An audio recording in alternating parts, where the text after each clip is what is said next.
Oi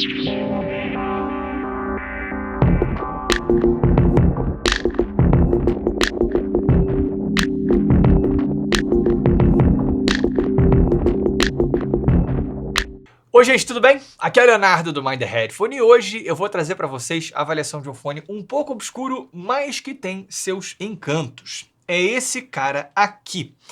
É o HZ Sound Heart Mirror Pro. Ele é um in-ear com um falante dinâmico por lado que custa $80. Então ele vai competir com pesos pesados, principalmente o Truth-Ear Exa, que é a minha recomendação padrão nessa faixa de preço aqui. Esse fone foi enviado pela Keep Hi-Fi, eu vou falar para vocês o que eu achei dele e vou deixar o link na descrição caso você se interesse. Então, vamos lá. Bom, a experiência de unboxing é muito boa. Não porque ela seja exatamente luxuosa, a caixa é essa daqui, não tem nada muito demais, mas por conta da excelente seleção de acessórios que você recebe. Olha isso aqui, né? Ele vem com tudo isso. Você tem aqui uma ótima seleção de ponteira, são 4 tipos, 3 tipos de silicone com 3 tamanhos diferentes cada, mais um par de espuma que tá aqui, ó, tá vendo? Também vem com filtros de substituição, que tá aqui no meio, ó, aqui. Ele vem também com uma ótima case para transporte, que é essa aqui. Inclusive, ele vem até com um mosquetão, olha, que você pode colocar na case e, tipo, de repente, prender na mochila, não sei, alguma coisa assim.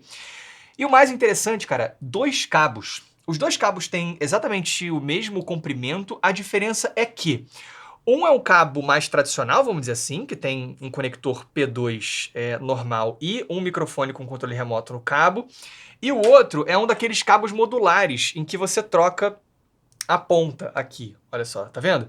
E aí ele vem com 3 pontas no total, vem com P2 normal, vem com 2 balanceadas também, uma 2.5mm e uma 4.4mm.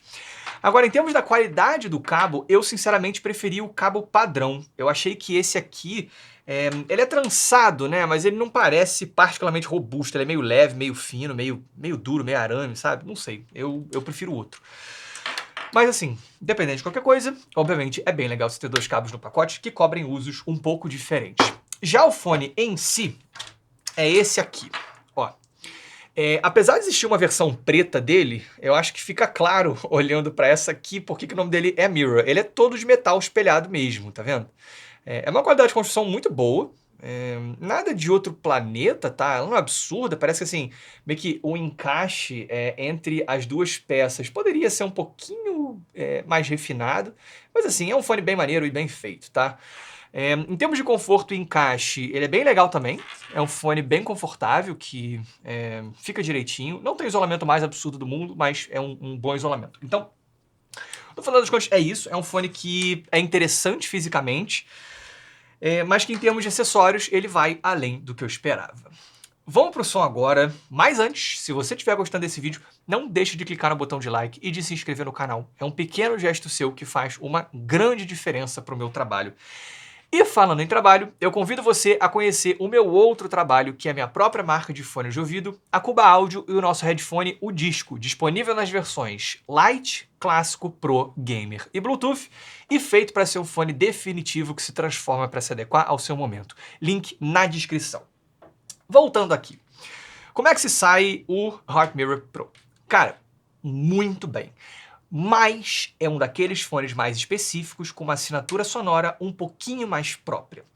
Quem tá na minha lista de recomendações, com minha referência nessa faixa de preço, né, como eu já disse, é o Truth-Ear Exa. É um fone que para mim não tem som de nada e tá muito perto da minha referência de o que seria neutralidade em um fone, tá? Talvez um pouquinho mais frio só, mas tá muito próximo dessa minha referência de neutralidade, assim, cara, boost relativamente sutil, mais para os subgraves, médios mais proeminentes e abertos, agudos brilhantes, mas sem nenhum exagero. O Heart Mirror Pro, por sua vez, ele traz algumas diferenças significativas que não levam ele para longe desse universo da neutralidade, eu não acho que ele saia disso, mas são colorações que eu acho que podem ser interessantes em muitos momentos. Vamos começar pelos graves. O Heart Mirror Pro é um fone com graves um pouquinho mais fortes. Não é um boost exagerado, muito longe disso, Mas enquanto o Exa é um fone que traz um shelf mais sutil e bem mais focado nos subgraves, o Mirror já vem com mais peso nos graves mesmo, entrando um pouquinho nos médio graves também. Isso faz com que ele acabe sendo um fone com uma apresentação bem mais cheia, com mais peso, mas ainda muito longe de entregar qualquer coisa que eu veja como exagero, tá? São excelentes graves para os ouvidos, com uma bela extensão, um impacto muito bom e, crucialmente, bastante definição e textura. Esse, aliás, é um destaque desse fone, mas eu vou entrar nisso um pouquinho mais para frente, quando eu falar sobre a parte mais alta do espectro. Bom, o ponto é que, assim, são graves bem legais para mim, cara. É aquele cenário em que, sim, o que eu ouço aqui claramente tem mais graves do que o que seria a neutralidade mesmo para mim, que tá mais bem representada pelo Exa, mas nem sempre eu vou querer essa neutralidade, né? E aí o Mirror Pro, em vários momentos, pode justamente ser um fone mais envolvente, entendeu? Um fone um pouco mais musical. É o tipo de apresentação que, assim, mal ou bem, eu tenho certeza que muita gente vai preferir, ainda que seja menos neutra nessa região, objetivamente. Inclusive porque, como eu disse, não é como se ele ultrapassasse uma barreira que faz com que ele seja pesado demais aqui. Para os meus ouvidos isso não acontece, tá? Definitivamente não.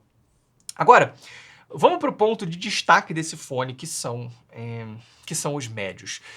Destaque em dois sentidos, tanto proeminência mesmo, quanto destaque de serem bons, ainda que não em todas as situações. A parada é que esse fone tem médios um pouco mais para uma linha Harman do que para uma IF Neutral ou VDSF. Então, o Mirror Pro é um fone mais proeminente nessa região. E para já tirar isso do caminho, tem situações, sim, onde isso para mim é um ponto negativo, tá? Eu costumo preferir médios e médio agudos um pouco mais tranquilos, porque eu acho que, às vezes, essa curva Harman pode ser meio gritante, entendeu? Aqui você tem uma pegada que lembra um pouco o TIM T2 DLC, ou a maioria dos fones da Tanjin, por exemplo. São aqueles médios bem na cara, um pouco mais duros, entendeu? Mas calma, não é de todo ruim, muito pelo contrário, tá? Ele tem grandes benefícios também. Primeiro, a tonalidade é excelente. Ainda que eles sejam graves, médios pra frente, são bons médios, com uma tonalidade que pra mim é super bem resolvida. E segundo, não é sempre que eles incomodam. Muito pelo contrário, na verdade. Eu acho que só com tipo um rock mais pesado ou um metal, por exemplo, eles podem passar um pouco do ponto e ficarem gritantes demais. É um boost um pouco diferente de um fone da Grado ou de um NF Audio, por exemplo, que são fones maneiros para rock clássico. É difícil explicar, mas aqui a tendência com esses gêneros acaba sendo, pelo menos para mim, de um pouquinho de incômodo. Não chega no nível no nível de um Triple In Olina, tá? Sem ser o SE, o Olina mesmo, mas eu ainda sinto um pouco dessa característica aqui. Agora, isso é exceção. Na maioria das situações, e com basicamente qualquer coisa mais leve, isso na verdade me traz muito mais pontos positivos do que negativos. Além de a tonalidade ser muito boa, como eu falei, e de você ter uma proeminência que dá destaque para as vozes, violões, guitarra, piano e tal, você acaba com uma característica muito interessante. Esse acaba se transformando em um fone bem técnico, assim como, por exemplo, o TIM T2 DLC. É um fone bem aberto, bem desabrochado, e aí você não tem... você tem não só uma sensação muito forte de abertura, mas sem nenhum brilho exagerado, como também de muita textura. Quando eu falei lá nos graves, eu tenho certeza que isso aqui tem a ver com os médios, entendeu? Você tem a sensação forte de que você está escutando muita coisa, e tudo é muito físico, né? Como se você conseguisse botar a mão em cima de tudo e sentir a textura mesmo, entendeu? Para gêneros mais calmos, principalmente um jazz, um MPB, uma música clássica, é sensacional essa pegada aqui. E como é um fone que tem graves mais fortes, ele acaba não ficando aquele fone duro e seco demais, entendeu? Você acaba tendo uma combinação muito interessante de atributos. Você tem a técnica, vamos dizer assim, mas sem ficar exageradamente duro, entendeu? É uma pegada próxima do TIM T2 DLC. A maior diferença entre os dois está justamente na próxima parte do espectro, que são os agudos. O T2 DLC é um fone com agudos mais proeminentes também, e o Hard Mirror Pro é um fone que dá um pequeno passo para trás. Mas isso é bom. Eu gosto sim dos agudos do T2 DLC, mas para mim os do Mirror Pro são melhores. São realmente muito bons, tá? Eu gosto muito dos agudos desse fone. É uma presença que está bem no que eu considero ideal. Em termos de timbre, são fantásticos. Tem a quantidade certa de corpo, sabe? Também acho que são surpreendentemente definidos e tridimensionais, mais até do que os agudos do Hexa para os meus ouvidos. Você escuta melhor o que acontece nessa região. E isso também faz com que a separação instrumental e o recorte sejam ótimos, ainda que a espacialidade não seja nada de outro mundo. Não é um fone muito expansivo. Acho que em parte por conta dos graves. Mas, cara, resumindo, são belos agudos. Belos mesmo. Acho que vai ter gente que vai preferir menos agudos. Até vai, mas eu acho que vai ser exceção. Então, para fechar, eu adorei o Mirror Pro. De verdade. Mas acaba que não acho que seja um fone tão universal assim, justamente por conta dos médios. Eu acho que para muitas pessoas, o True 3X vai continuar sendo visto como a opção mais correta, ainda que possivelmente mais sem graça, como eu falei no review dele, entendeu? E para quem quiser uma coisa mais próxima da naturalidade, mas ainda que pagando um pouco mais, tem o Let's Wear Galileu ou então o Triple E ali NSS se você quiser mais energia. Então, o ponto é esse, o Heart Mirror Pro acaba sendo para mim, por melhor que seja, porque eu acho que ele é muito bom, um fone naquele estilo mais ou uma alternativa um pouco diferente, para quem quer uma coisa mais específica, entendeu?